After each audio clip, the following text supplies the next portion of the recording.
General Timberlake, thank you so much for your time. I want to give you a softball question because it really sort of feeds my curiosity of all your achievements, and not all of them listed on what Bonnie covered. You only list your good conduct medal on your bio. Could you kind of share why that is? Most certainly. First, let me say I'm grateful and very thankful to be here with you this afternoon. This type discussion are things that I really enjoy, and I've been able to dedicate a little bit more time after retiring to doing these type events. And so I truly do appreciate it. And Vonnie, I want to thank you very much for reading the bio. I wouldn't have wasted that much time on Timberlake's bio, but I'm thankful that you did. And and Dr. Smart, when you ask me, you say, well, hey, why the good conduct medal? Because trying to know my audience, knowing that at John Jay College, that most of the veterans, probably 95% of them, are going to be former enlisted members. And so speaking to a lot of former enlisted members and a lot of enlisted members on active duty, they really don't want to hear too much about that general officer stuff. I mean, that's okay. They really don't want to hear that. But if you tell them that you've been around long enough on the enlisted side to get a good conduct or a good cookie, as we call it, with the star on it, then they go, okay, well, maybe this individual does have a little bit to say that I might find interesting. And so that's why knowing my audience today, knowing who was going to be in it, that's why I listed the good conduct. So I kind of tailor that thing according to the audience. But thanks for asking. It makes sense. It makes sense.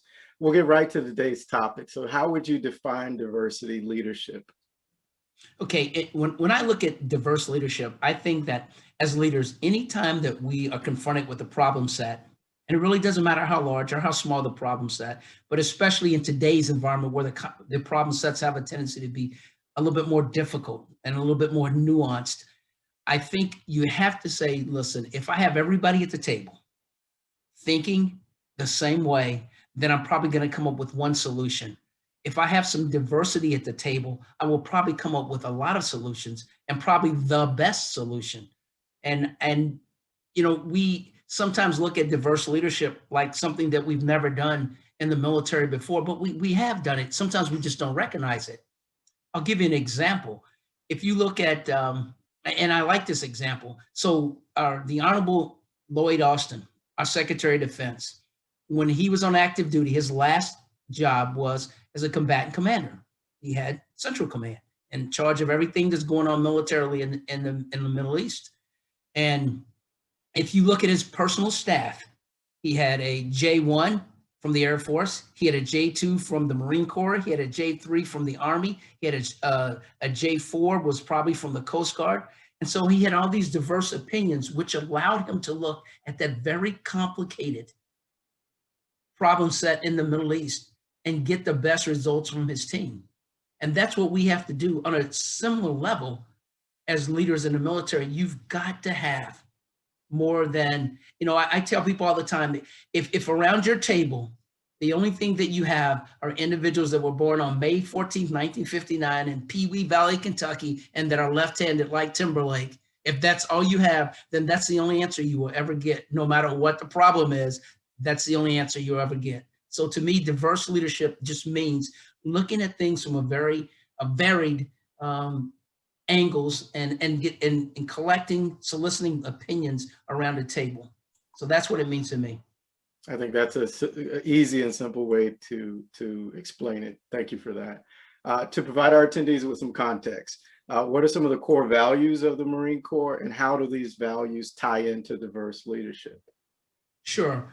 And the Marine Corps, we have three main core values. And it sounds very simplistic, but the Marine Corps, we don't pride ourselves on trying to be too difficult. We kind of get straight to the point. We are, for lack of a better term, sometimes a simple organization.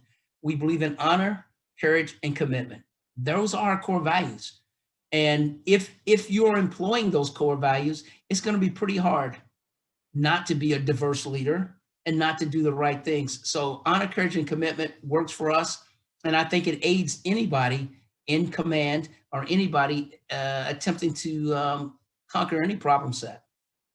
Awesome. Now, just to tap on one of your major roles, for those who may not be familiar with the complexities of managing manpower for the Marine Corps, could you share a few numbers, maybe statistics, to give some texture to that? Sure. when I'm talking about the Marine Corps, we talk about the Marine Corps as a fighting force on active duty. We're anywhere from about 190 to 195,000 strong on any given day. 20,000 of those individuals will be officers. Those officers will have a tendency to be clustered in the ranks of 01, second lieutenant, to 03 as far as pay grades, captain. That's the majority of those officers. If you look at the demographics of the officers alone, you will find that probably about 93% of the officers in the Marine Corps are white males. That's the demographic, the biggest demographic you see in the officer ranks. On the enlisted side, for the rest of those 170 to 175,000 individuals, 75% of those, 75% are white males between the ages of 18 and 26. And that right there is your big population on the enlisted side. If you look at representation on the enlisted side, you say that probably 8% of enlisted Marines are female, 8% of the enlisted ranks are females, and officers is probably about 3% are female. When you look at the different ethnicities, you will find that on the enlisted side, African Americans are a little bit underrepresented in the Marine Corps on the enlisted side. And when I say that, I don't necessarily don't tie that stat to African Americans throughout America. I'm talking about African Americans that could be serving at that time, because obviously you don't want to say, well, 65-year-old, well, that 65-year-old can't serve. So you don't include that individual. You talk about individuals that could be serving at that time. Also on the enlisted side, you'll find that Hispanics, male and female, are overrepresented on the active duty side, not necessarily on the reserve, but we won't talk that. We can later if someone asks that question. But on the females and males, Hispanics are overrepresented on the enlisted side. And then when you go to the officer side, quite frankly, as I said, probably 92% of those officers happen to be white male. And the higher you get, the wider the rank becomes. So when you become when you look at the general officer ranks of 160 by law general officers, you have probably 6 of those are African American, probably 7 are Hispanic, and then the rest, for the most part, self-identify as Caucasian. Maybe we can unpack some of that further into the discussion. We'll stay on the topic of manpower and management for a little bit. So the U.S. is currently facing a reckoning regarding its long history of racism, white supremacy. Now, did these same challenges surface under your leadership? And if so, could you share a narrative to give folks a sense of what that was like? Sure. And you know, and as Vonnie said, I came in the Marine Corps in 1977. I wasn't commissioned to 84. So if you were to talk to my predecessors, they would paint a different story than I might paint. Just like the story I'm going to paint right now probably doesn't completely check out with the new generation of officers. So when I talk, I want everyone to remember that I got commissioned in 84 and I retired in 2018. But I saw instances not necessarily of overt racism. It was much more subtle. And so your approach to it, when it is subtle, has to be subtle also. And I'll give you, for instance, so in 93, 94, 92, 93 time frame, I was selected by a board of officers at the Marine Corps, board of my superiors, that's sent to a place called the Amphibious Warfare School. Everybody in the audience here is very familiar with the fact that all the services have a school where they send pay grade 03 captains in the Marine Corps, lieutenants in the Navy, but pay grade 03, and they send them to school. And I went to the school, and there's 235 of my peer group there. They were from all services, not just the Marine Corps, just like we send to other services. They send other services send to our schools. And there were civilians there. And one day we had a guest speaker come in, and the guest speaker was from shipbuilding, and he was talking about the requirements for the Marine Corps and what kind of ships we needed. And one of the individuals, a fellow captain, stood up And he used the term when asking a question that the guest speaker, the guest lecturer, was embarrassed because he didn't understand the term. And then when it clicked, he was really embarrassed and didn't really know where to go with that. And the term, the individual said, he used the term Afro-American or African-American engineering. And coming from the South, I knew very well that that was a euphemism for a word that starts with N, and it's in the N word and then rigging behind that. I knew what that word was. I had heard that a lot in the South growing up, and Kentucky is the South. And so I knew what the word was. When the class was over, I immediately confronted him. And then I confronted not confronted, but I went to the CEO of the school, Colonel, very good man, a Colonel, and told him that I thought something needed to be done and needed to be done then. And he did remedy it to what he thought was the best of the remedies available to him. He didn't drop him from school. He didn't write a bad finish report on him. He did make him get up and apologize in front of the class. And so that was my way of confronting him one-on-one. He got up and did what he was told to do. In the end, I got to tell you, I don't think I changed his heart.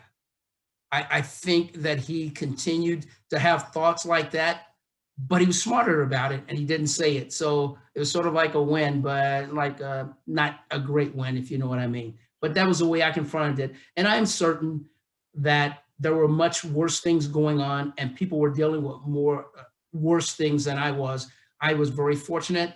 I'm an infantry officer, small infantry community. And I was probably protected in a lot of ways from some of it, but I was certain that it was out there. Awesome. Now, in several of our public organizations, we find that there's less diversity in the ranks. You sort of depicted a very similar picture in the Marine Corps. Now, during your time, were there efforts to try to diversify across all ranks? Sure. And some of those, and we'll talk about the diversity inclusion report that comes out, that just came out recently. But yes, back then we made several efforts to diversify the Marine Corps. And I think our efforts were good initially, some great ideas, but they have to be sustained. And if they're not sustained, and realizing that if you try to diversify an organization that turns over 1/4 of its population each year, there are a lot of attitudes you have to try to change. And as soon as you get someone kind of seen it the right way, the Marine Corps, pretty soon they're gone out of the Marine Corps and there's a new group. And then you've got to continue with that effort again. And that's why I'm saying the efforts that we tried then, I think were very good, but they weren't always sustained. We did some positive things, and I'll speak to the officer side, and I can speak to both the listed too, but I'll speak to the officer side. We did some very positive things on trying to get more African-American officers, more women officers, more Hispanic officers, and those efforts just weren't sustained. And so we probably, if we look now at our demographics, we don't look too much different than we looked in 70s and 80s. So Right. We've got to get better. Right. And so that's a real challenge to just dig a little deeper. You have folks being assigned to different stations. So there's movement there, but there's also, as you said, movement in and out of service. There may not be a solution there. Well, I think there is a solution. And the solution is, again, the sustainment of the programs. But again, when people do come in and they only stay a certain time, that's part of it. But there's another issue there when you talk about a military member. You can't just take an individual off the streets and make them a colonel in the United States Marine Corps and expect them to function. You might be able to do that in banking, perhaps. You might be able to do that in some other areas of employment, but you can't do that in the military. It just doesn't work. And we know that. Now, there are a couple specialties you can get away with that. If an individual is a great surgeon and they're 42 years old, you can commission them in the United States Navy or the Air Force as a doctor, and they will probably be okay. But when it comes to leading individuals, leading large organizations, specialized organizations, pilots, infantry, those people, you're just not going to be able to bring them in. And that is one of the huge differences and why things don't always work in the military as they might work in the civilians, because you can do that. You have that latitude in civilian employment. Right. Before we depart this topic of management and manpower, one last question. It is kind of personal. As you made management decisions, did you find yourself considering your race as a factor in your final decisions? I would like to tell you, and I say this from the bottom of my heart, I would like to tell you that the first and final consideration I had was talent. Talent, and that was the driver. But I also thought that sometimes when people look for talent, they don't look deep enough. They only look at a certain group or certain area for talent, and they stay there. I tried to look across the spectrum and tried to look for talent.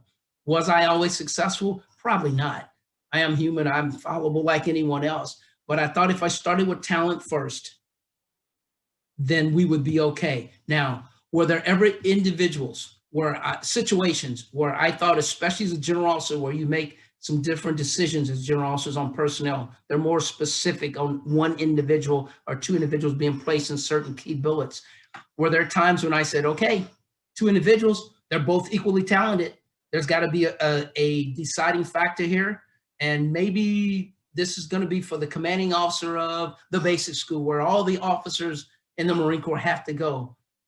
But we've never had a female there, or we've never had a Black man there. So if it's all equal and they're all equally talented, and we need to do something for the organization's aspect, for the organization's reputation, yes, then I can make that decision and feel good about it going to bed at night because I started with talent.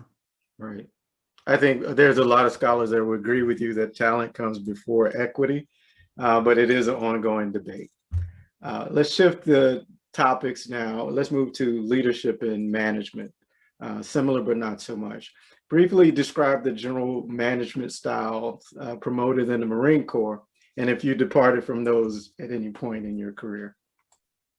So I believe the Marine Corps always has and probably always will be, by its very nature. We have sort of like two leadership styles that we look at. There's an authoritarian leadership style that says, hey, look, this is what I want done, go get it done. There's no need for questions, you just go do what I told you to do. And then there's that delegating, that telling and selling, where I bring someone in and say, hey, what do you think about this? How would you attack this problem? Okay, give me some courses of action. All right, I picked that second course of action. Now go out and accomplish that. And I think what we have to understand about the Marine Corps teaches you that both of those are okay in certain circumstances. And as you move further along in the food chain, you get away from that authoritarian, because if you don't, you won't have any diversity, first off, because there'll be nobody leading you. It'll just be you telling people what to do. And that won't work for you. But when you are a FAR team leader and you're in charge of 3 other individuals and you tell, hey, I need you to do these things, it's usually the task is much more immediate. The consequences, if the task isn't done, are much more immediate. And so you have to be in the authoritarian, go, get it done and get it done now. When you have an opportunity, in my mind, the Marine Corps teaches you that you should bring in your subordinate leaders, and you need to ask them, how would you attack the problems? Give me some, what do you think? And again, if you do that, getting back to what I said earlier, you might have a more diverse population around the table, and you'll take advantage of that also. Yeah, you're also cultivating the next, wave of leaders. Most certainly. Give them the opportunity to think. So I want to dig a little into the active duty, current folks that are serving. What are some of the current strategies to recruit and retain a diverse set of military members? That can be at the DoD level or Marine Corps. Okay, and I'll go with the DoD level, because if it starts there and it's done right, then all the services will pretty quickly adopt it if it works, and they'll decide it. And if they're not directed to adopt it, obviously if they're directed, they will do it. But if they're not, they have an opportunity, then they will draw from that. And I look at the let me see, I think, well, earlier in this year, or no, late last year, the Secretary of Defense released the results of a study, and he called this study a diversity and inclusion report. And the 15 recommendations that they came up with. I'm not going to go over every recommendation, but I'd like to talk about a couple of those, and then we can take, when questions and answers period starts here, then we can talk about the rest of them. So the 15 recommendations to increase diversity and inclusion from the DoD Board on Diversity and Inclusion include updating recruiting content to represent all service members. And if you think about the posters that you've seen, or if you think about the commercials that you've seen, when's the last time you saw a Asian female representing the Marine Corps in a commercial? Good point. Okay, and why is that important? Because if you're looking for a diverse force, then you need to have a set of diverse commercials, right? That feature some diversity. The second thing is increase the pool of qualified reserve officer training corps, ROTC. Everybody knows about that. The enrollment, scholarships, and commission applicants for minority serving institutions. Again, you asked me earlier, what were some of the things we did? And I said, we tried to increase the number of African Americans, Hispanic Americans, females serving as officers. Well, here we go, back to the future, right? That's the recommendation again. But if we don't sustain that recommendation, or if we adopt it but don't sustain it, it probably won't work for us. And here's the third one. Let me throw it. Yeah, third one here. And I think this one is very, very important. Evaluate demographic trends in performance evaluations, because the military is all about performance. And if we truly believe that the military is a meritocracy, and we believe it's all about performance, we've got to make sure that everyone is being evaluated equally when it comes to performance. And if there are trends there, we need to understand those trends. One of the most important things that the United States Army, and I'll give them credit for it, HUA, has done, and they led the way, is they were the first ones to take promotion photos out of the promotion process. So you don't, no longer in the Army, and the Marine Corps too now, but the Army, you don't send up your promotion photo for the board to see. Somebody at the Army says this person is in, this person, and they don't even call it a he or she, this person is in compliance with height and weight standards. And that's how, and that's it. And they don't show a picture because they realize that that picture right there turns some people on and some people off very quickly, and the votes follow the same pattern, turned off or turned on, irrespective of the performance briefed, irrespective. So I think it's a great recommendation of the 15 that they have there. Number 3, I think, ties in with my research, where I'm trying to promote courts that don't disclose the face of victims and the accused or what have you. So I get it, the heuristics of it all. We may revisit that. Okay. Let's shift a little bit to organizational culture and just progress in general. So what supports are in place to prevent incidents of othering? And that's basically leaving folks outside of a circle and pretty much having decisions or directives that aren't all inclusive. We use the term, but how do you implement that? You know, I think the way you implement it is through mentorship type programs. And I think mentorship programs are very important because there's a professional, mentoring really takes two sides. There's a professional side and there's a personal side. The professional side comes in that I'm the captain and you're the lieutenant, and just by my expectations of your work performance day in and day out, I sort of mentor you to get you to be where I need you to be professionally. But it's the personal side. It's the personal side that demonstrates to those subordinates that you're willing to mentor somebody, and you have to step outside of your own skin and your own comfort game. Your own comfort. You have to say, okay, listen, if I don't go down there and mentor someone that does not look like me, I'm doing a disservice to the service and to that individual. And it can't be, you know, at times I think we get caught up and it's like, well, hey, you're an African-American male, go mentor African-American men. No, you go mentor subordinates. Because what are you gonna do about the females? Well, they don't have anybody at that level, so who's gonna mentor them? So you simply can't do that. You have to mentor someone else. And then when people see that, when people junior to you see that, then truly they think, hey, that's the right thing to do. And there's no rule set to it. It's more of a personal feeling. And almost anyone, if you ever ask anyone that's ever served a day in uniform and you say, hey, who was your who was your leader? And the first and last thing they will always say is that person that they consider the best leader ever is because they cared for their people. They'll start and stop with that each time. And that's what that personal mentor thing does. It allows people to feel like someone cares about my progress. Someone cares about what I am going to do next, what's next for me and my family. And when you do that, it's been my experience that people will run through a brick wall for you. Okay. And they won't look behind to see who's following. They'll just run through the brick wall for you. This is true. So I think mentoring is the key. Excuse me, just for a second. Sorry. That's fine. You're fine. I do think that this ties into, so I separated in 1997. That tells you how much of a dinosaur I am. But I remember this phrase when I first joined, we are all green. And something about it didn't sit right. And I think it was like the desire to sort of remove skin color from the equation. And I don't think there's similar terms in terms of gender, but definitely this is about skin color. So I'm going to put you on the spot here. Are we all green? No, but the intent, I believe, was not necessarily to remove skin color, but to ensure everybody was treated one way. And if we're all one way, then we'll be treated one way, and we won't treat someone less or better. We won't get back to that othering thing because it's not there. It's not a phenomenon. If everybody's the same, then there can be no othering, right? If everybody's the same. So no, I understand. I believe as an institution, right? I believe the Marine Corps as an institution believes that we are all green and we should be treated the same. But I also remember the stat I quoted you earlier.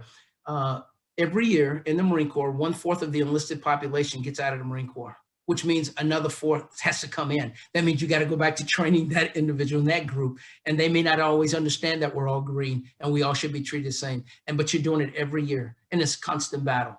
It is a constant battle. So I think that whole idea was to say, hey, if we're all the same, we're all in this together, because nothing pulls you together like being all in this together. I like that answer. It helps me actually personally. So let's shift a little bit here. Let's go to service and a little bit about outcomes. And then we'll try to close here in about 10 minutes to allow the participants to ask questions.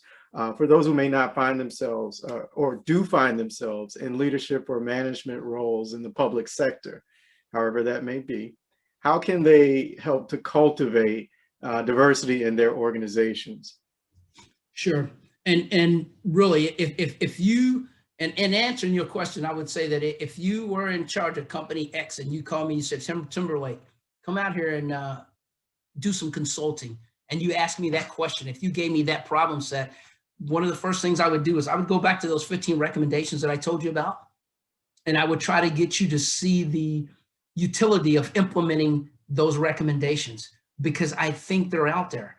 And it's still a matter of dealing with people and humans, and whether an individual is wearing a uniform or not, they're still people, they're still humans. And so some of these things I think would work for you. Not all of them, of course, but those things that would, then I think you should capture those and then institute those. In those 15 recs, I mean, they are actually addressing bias, but do they explicitly say that? No, they don't. But Okay. I think that would be another area. I mean, everybody has to understand that we're all biased. Yeah. And the important thing is not only understanding, but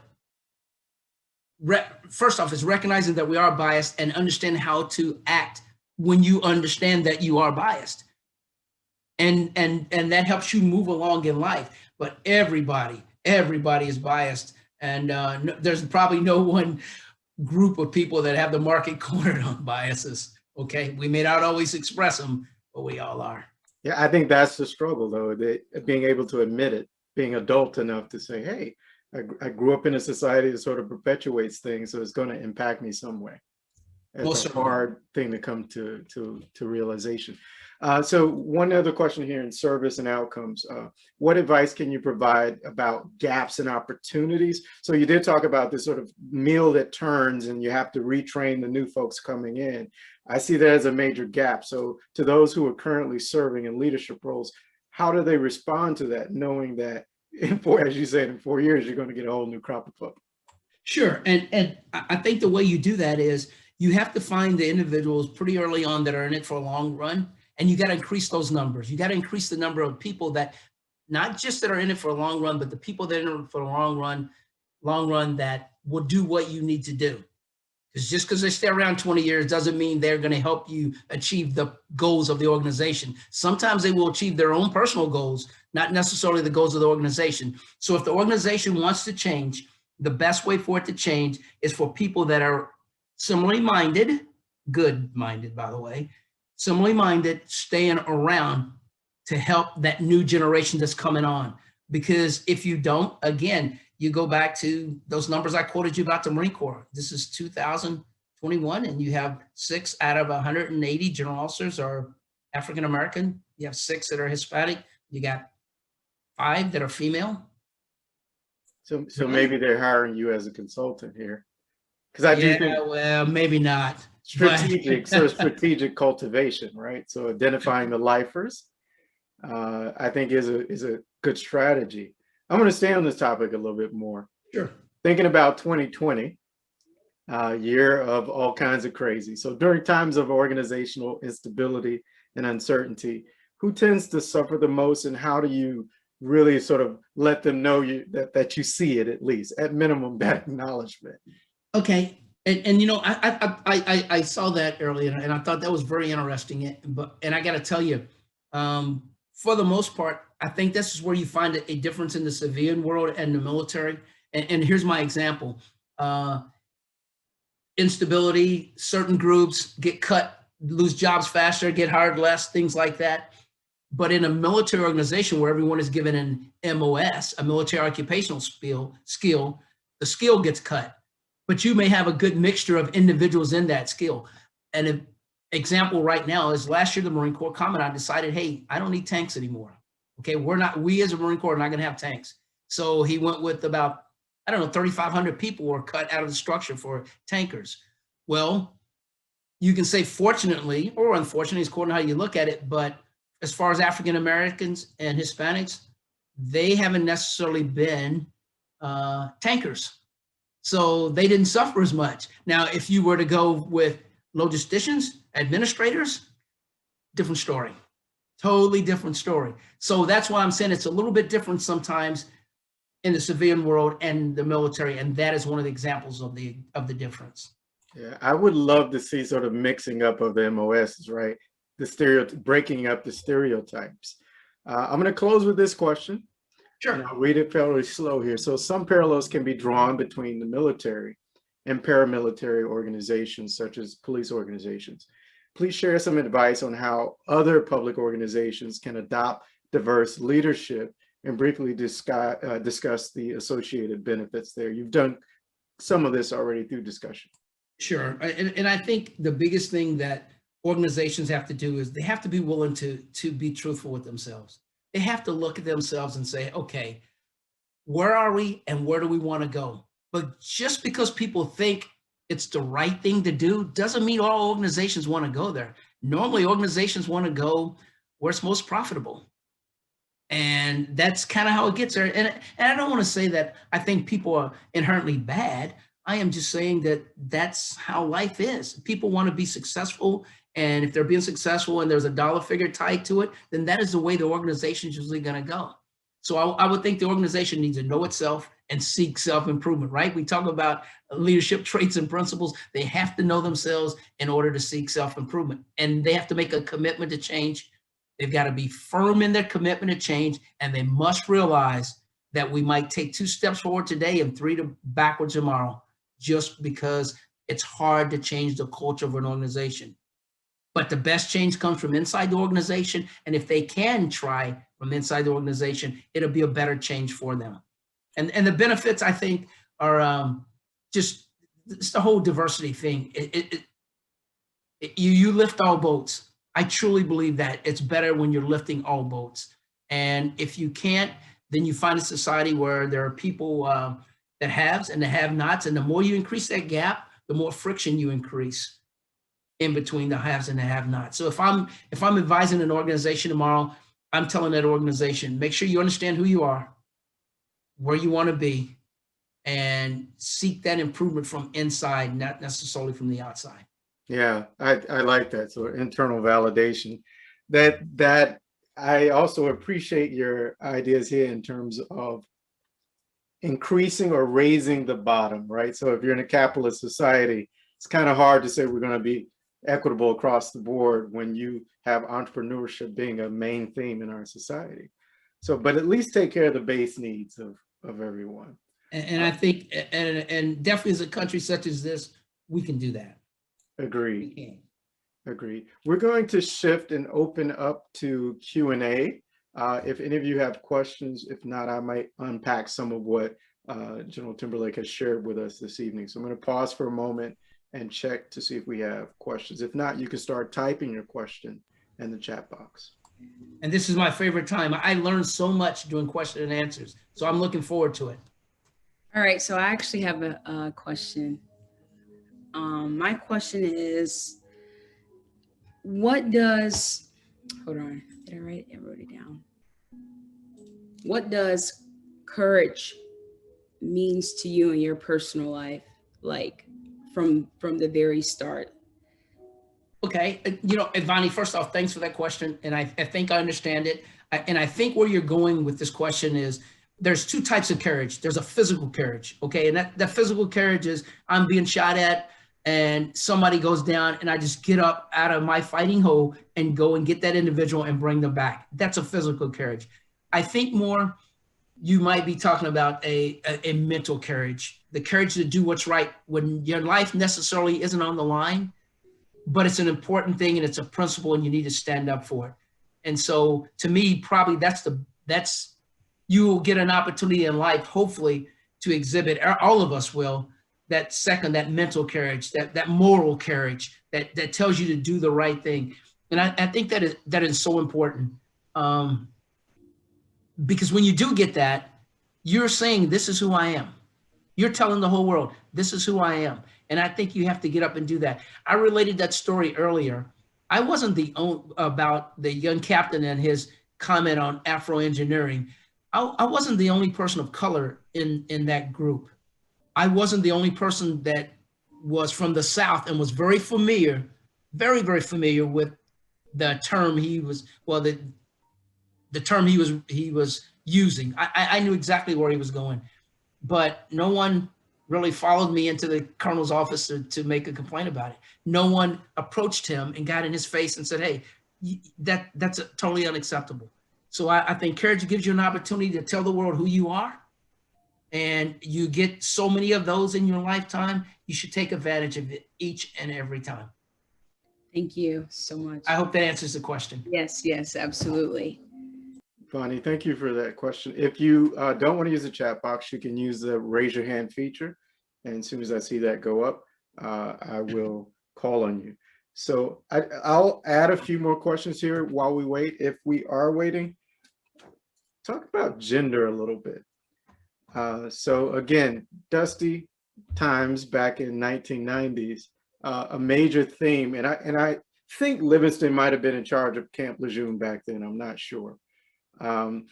We had a concern, and I was in legal services and would be involved with quite a bit of the crime on base, a concern for safety. So we can think about diversity, about bringing folks in, but how do we keep them safe once they're in? And in particular, I am talking about female service members. Sure. And you know, I think, first off, let me just back up a little bit. So there were two general officers named Livingston, okay? So there was the Medal of Honor awardee, yep. That was James E. Livingston, and he was an infantry officer. And then there was the other Livingston who happened to be an artillery officer. So I don't know which one you're talking. I think you're talking about the artillery officer. I think it's James. Oh, I'm sorry? I think it was James. Let me go back and look at some. Okay. Well, I will just tell you that if it was Jimmy Livingston, I had the pleasure of being promoted twice in the Marine Corps by him. And he was my CO at Marine Barracks, London. But anyway, back to your question. It is criminal to me, criminal. And by the way, I have 2 sons and 4 daughters. It is criminal. And I don't want to sound sexist, and I don't want to sound paternalistic either, but it's criminal to me to think that I can't take my daughter to an organization and say, you profess all of these glowing things about your service and you can't protect her. You have not trained those individuals enough to respect her. So, you know, so absolutely criminal. And some of the highlight cases that we've seen lately with the Army of Vanessa Guillen, especially, that is just crazy. It is absolutely absurd. I go back to what I said earlier. Remember, the individual that committed suicide, that was accused of doing what he did to her, right? One of those individuals, you got to come in every year and you got to continue with the cycle of training. And that hasn't answered what we're going to do better about it. The thing I think we have to do better about it is you just got to change the mindset. And we have to recognize that some things just aren't talked about around the dinner table. Some families don't have this conversation. They need to. If you have daughters, you have it, but better still, if you have sons, you must have this conversation. And if you can't have this conversation, it's going to be hard, a little bit harder for that drill instructor, that drill sergeant, that technical sergeant, or that TI, or whatever branch you go to get the individuals to understand this is a fellow service member. This is your sister and brother to your left and to your right, not just a woman that you can do and whatever you wish. And so I think we got to do much better. The only thing I can say to you is you have to open up training. You have to have integrated training. You can't put them aside and say they're special, they're different. No, you treat them, if we're going back to the everybody's green, you treat everybody the same. Obviously, there are physical differences, I got it, but you treat everybody the same, and you, I think, will get a better outcome. And so let me add to that some thoughts that I had when I saw the first news story. What do you think of an external body, a reporting body that they could whistleblow outside of the military? I think on the surface that sounds good, but having been an individual with NJP authority and court-martial convening authority, my concern is if you remove that, what do you have to remove next? Because I believe you haven't, don't get me wrong, I know we have a problem with sexual assault, male on male as well as male on female. We don't see so much of it female on male. It just doesn't get reported if it happens. But sexual assault, I know we have a problem with that. We have a crisis with that, if you ask me. But if you take that away from the commander, what are you teaching? That we just don't trust our leadership enough to do the right thing. And I don't think it's that hard to do the right thing. I simply don't think it's as hard to do the right thing. We have all kinds of ways of reporting. We have restricted and unrestricted. We have the ability to now, if someone says they were sexually assaulted, you can immediately transfer them. And it doesn't matter where they are in the world. And I, as a division commander in 3rd Marine Division, I transferred 2 individuals. I'm not going to tell you what their gender or sex was because it's immaterial. I transferred them immediately to get them away from the individual that I took to a court-martial for assaulting them. And you can do that, and that's already available. So does that prevent it? No, but I'm saying there are things you can do, and the commander can do those things. And so I would rather that we did not take that out of the hands of the military, because these are the same people that make a decision to tell you to charge a hill, knowing you may not come back from it. So if they can be charged, if they can be entrusted with that much authority over your everyday life, I think they should be allowed to be entrusted with that much authority to decide whether or not there's enough there to go to a court-martial, counseling, whatever the remedy is, whatever the remedy is. I appreciate that. So we do have one question here says, have you seen extremism while in the military? What steps can leadership take to address and combat this particular issue? Sure. And again, getting back to, have I seen it? Yes.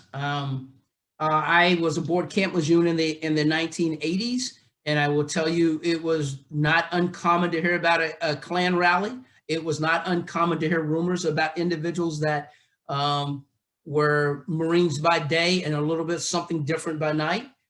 It simply wasn't. And so yes, I've seen it. I think it's there.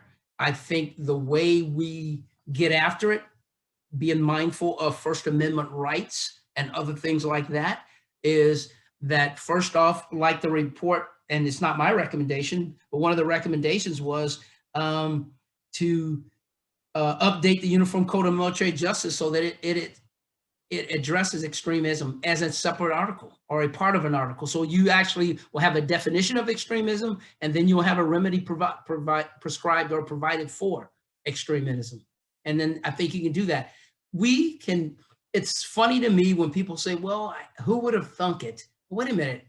People post things that are 10 years ago, and you can go back and find them all the time. So surely the government can if they want to. And I realize, again, you've got to be very careful about First Amendment rights, because I don't want extremists to say certain things, but I want to be able to say what I want to say too. And I want you to respect my First Amendment rights, right? But I think, again, it would help if the Uniform Code of Military Justice was utilized in our fight against extremism. And I think we got to continue. It's like anything else. Where's the sustainment effort? For the folks who have not had a military experience on our conversation today, so the Uniform Code of Military Justice is like the Constitution for the military.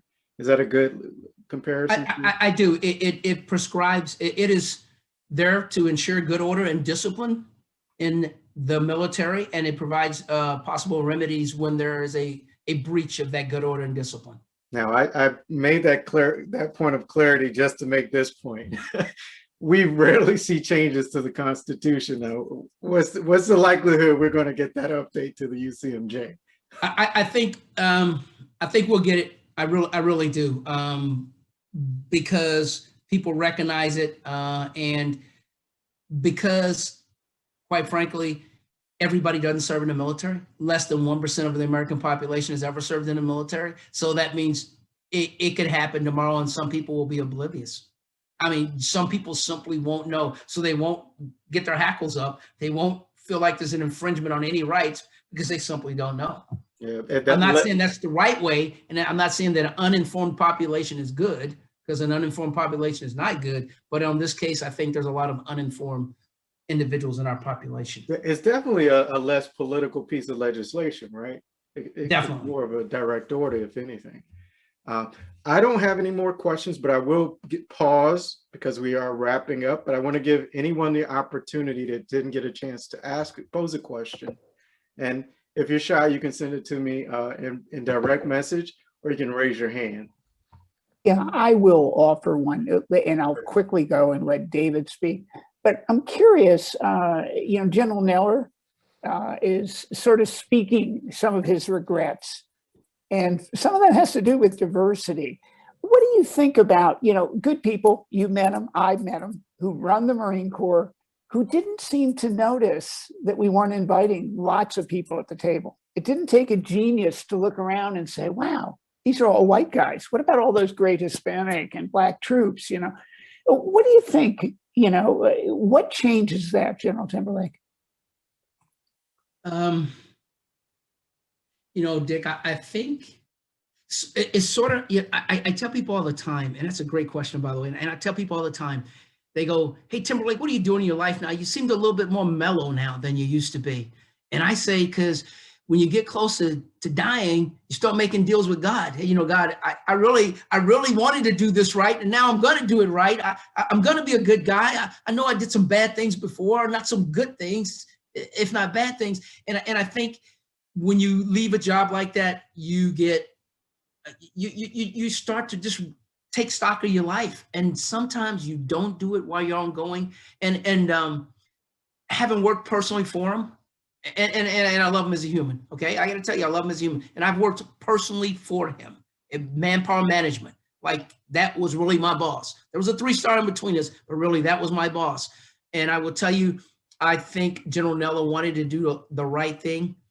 I think in organizations, especially like the Marine Corps, where we were the last to desegregate, I've said it before, I'll say it again, there's a history. I read an article the other day, and I'm not at liberty at this point to tell you because it hasn't been accepted for publication, but the individual did a study and said, did you know that 3/4 of the commandants of the Marine Corps had blue eyes? Now, that may sound silly, but if you think about what that means people picking their successor, and their successor looking like them. So I believe that that he got caught up with a lot of recommendations, and he probably was wondering, how far can I go and still be effective as a commandant of the Marine Corps? And I'm not making excuses for him. I am just saying I understand, because I said earlier, I'm human, I'm fallible. I probably didn't do all the things that I needed to do when I had an opportunity. And then finally, I tell you, as I get older, I get a little closer to God and I start trying to make deals. It's a great answer with some comedy in there. David, if you could unmute yourself and ask your question for the sake of time, if you could just unmute yourself. Yes. Hi, Dr. Smart. General, Dr. I mean, the conversation and the questions that Dr. Smart asked you, has been asking, I understand that the bigger questions here are race and gender and everything you're speaking, but I just wanted to, just for the sake of understanding, not only for, as Richard knows, personal reasons, but also for academic and intellectual reasons, to ask about the issue of age. Why does the Corps has a lower age than the other branches, and why all the branches in the U.S. have such a cutoff, clear cutoff, as opposed, and it's not, for example, the Canadian Armed Forces or other countries that are allies and similar in nature. It's just out of curiosity. Thank you. No, David, I think that's a great question. And I will tell you that, yes, we do. The Marine Corps is the youngest service, all right? And I will tell you, I think a lot of that has to do with, we burn people out pretty quickly. It's not always an easy life, going on deployments for 6 months at a time, coming back, moving barracks, changing this and changing that. The individuals that I've talked to, and I talk to a lot of different groups, but when I talk to, let's say, the Air Force, they tell me they like the stability of the Air Force.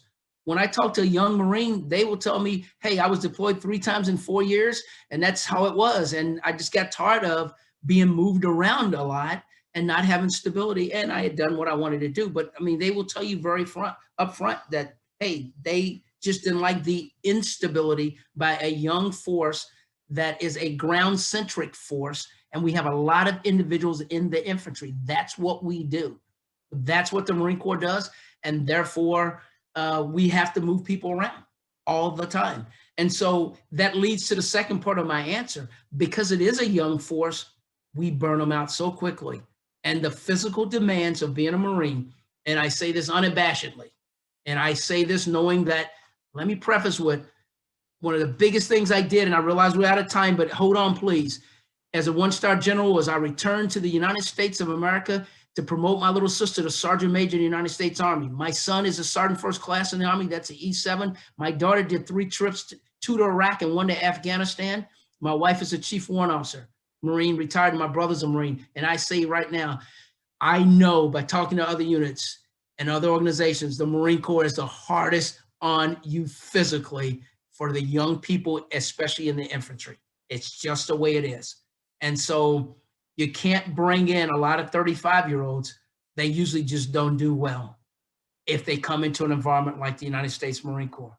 And then the final thing I'll say to that is, sometimes, not all the time, but sometimes it has been my experience that when you bring in an individual that's, say, 25, 26 years old, and you put them down into a infantry unit, that's my biggest experience level, and they have a 19-year-old corporal or 20-year-old corporal telling them what to do, it simply does not work. You have a 26-year-old grown-up that is used to doing what they want, being told now by a 20-year-old when they can go to Iraq, when they have to get out of Iraq, when they have to stand fire watch, when they have to show up in a uniform, what uniform they have to, and oh, by the way, don't fall out of the run either.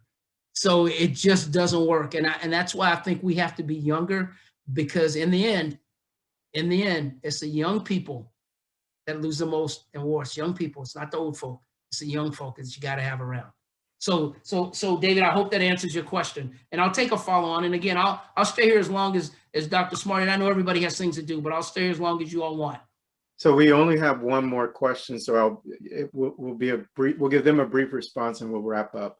What advice would you offer for folks who commission within the ROTC program? Incidentally, we have 70% pools of 2 LTs who make up the minority of the generation. many who started out underprivileged. Okay, well, what I would tell them is, I believe, and having given you all the background in my history and my family's history, I believe that if you do a tour in the United States military, irrespective of branch, if you do it right, it'll be one of the greatest accomplishments of your life. It will imbue you with so many positive things, that the things that you run into that are negative or not so positive will become quickly distant memories. Those positive other things will stay with you forever. I think that it's one great way of not only showing your patriotism to America and your love of your country, but by growing as an individual. I really believe that. So I would say, if you do commission, or if you decide to go back into the enlisted ranks or whatever, I don't know that it gets any better. I think there's so many positives coming out of it. And I know for me, 41 years, 1977 to 2018, and I don't fit in a uniform anymore, but I put it back on if someone gave me the opportunity. General Timberlake, first off, we'd like to thank our attendees. And if you'd like to give him a cyber clap or raise your hand, however you'd like to celebrate him. Dick, we'd like to thank you for creating the platform and elevating voices that are important in our society. And General Timberlake, we appreciate your time and your honest responses. It made for a great discussion. Thank you for your time. I appreciate that. And to everybody out there, thank you for everything you've done for the United States military, for those veterans in the audience, and the things that you will do, because there's just so much more in your future. Thank you very much, and you have a great evening.